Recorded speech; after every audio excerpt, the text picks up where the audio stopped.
My dream has come true. Synthetic alcohol that doesn't cause hangovers or liver damage may be available in 5 years. Yes, Star Trek The Next Generation's synthehol is becoming a reality. Is there anything that this show did not predict other than how bad Star Trek Discovery is? But I tell you, sir, alcohol that makes you feel drunk without the coinciding hangover may be available within 5 years, according to researchers. The synthetic alcohol, named Alcarelle, synthehol is better, was created by Professor David Nutt, who believes it will change alcohol consumption once it is regulated.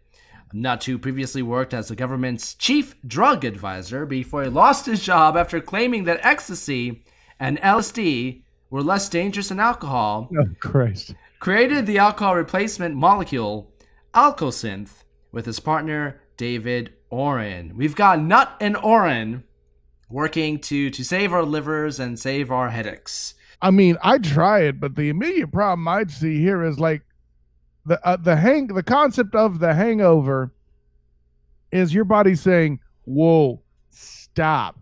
Like, because at the end of the day, you know, you are still killing the brain cells, right? You do realize that. I'm just throwing that out there. Well, I mean, you're saying your body is saying, "Whoa, stop," but that's after technically you've stopped. Perhaps. Well, I mean, more like, "Whoa, don't do it again." Yeah. Oh. I mean, yeah, you always wake up saying, "No, I won't do it again." I had a college roommate whose big quote was, "I'm never drinking again." And then that night he'd be mixing himself a margarita. Oh, I was waiting for the part where you were like, "I'm never drinking again." And then he says, "And this time I mean it." Yeah. Hey, in his defense, he only ever got 80% drunk. So. Yeah, right. For me, it's kind of the liver damage thing. I mean, I don't drink enough to ever get liver damage. And I've never gotten a hangover in my life. And no, it's not because I haven't drunk enough. I have enough experiences at Epcot Center to testify against that. But nevertheless. Oh, boy. Hashtag food and wine. Hey, I mean, Florida man dies at Epcot from alcohol consumption. That could have been a real headline. That you need to be careful with that. But I say all that to say this: like, the Alcarelle concept is cute on the surface. Hey, listen, and Mogwais were adorable too. Then all of a sudden they eat after midnight, and you got effing gremlins. There is impact here.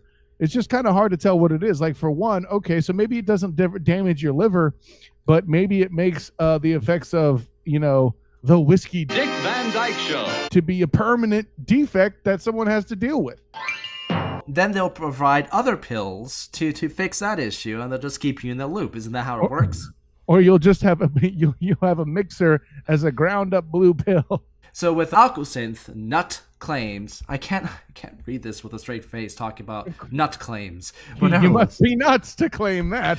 With Alcosynth, Nutt claims it can identify GABA receptors that induce tipsiness while avoiding receptors that result in adverse side effects such as headaches. He says, and I quote, "We know where the brain alcohol has its good effects and bad effects, and what particular receptors mediate that. GABA, glutamate, and other ones such as serotonin and dopamine." He said, "The effects of alcohol are complicated, but you can target the parts of the brain you want to target." And skipping ahead, regulations of the ingredient will require being able to show that it does not produce toxicity like alcohol and doesn't have the bad effects of alcohol, according to Nutt. Here's the thing. I always have a little bit of trepidation when it comes to anything synthetic replacing something that's organic. I mean, when you really break it down, Demos, alcohol in general is a very human injected process. Like, fermentation is a natural thing that occurs amongst the fruit or whatever it is you are fermenting, right? I mean, when you break it down, wine and some beers is essentially yeast pee you're drinking. Okay, you know, the fruit it turns, right? The yeast eat the results, and they produce waste, aka they pee, and then you drink that and you get joy. Yeast pee. That's it. That's right. I'm never drinking again. And this time I mean it. Which completely redefines hashtag piss code, by the way. But I digress. It's not like you're putting nanites in me or something, you know? Like I said, I have some trepidation, but I also have to come, face to face with reality. Practically everything we eat is chemically induced to one way or the other. I mean, they and I don't care if it says organic or not.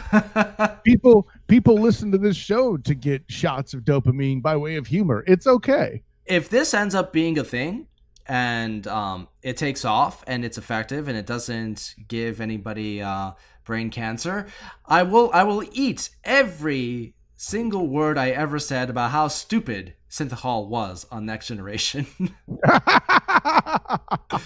I mean, the episode where Scotty shows up and he gets pissed about synthehol and demands from Data to get some real stuff, green stuff. You may need to alter the term pissed in this context, as in fact, Scotty is, well, Scottish. Pissed could mean something completely different than what you mean right there. That means he's doing it right.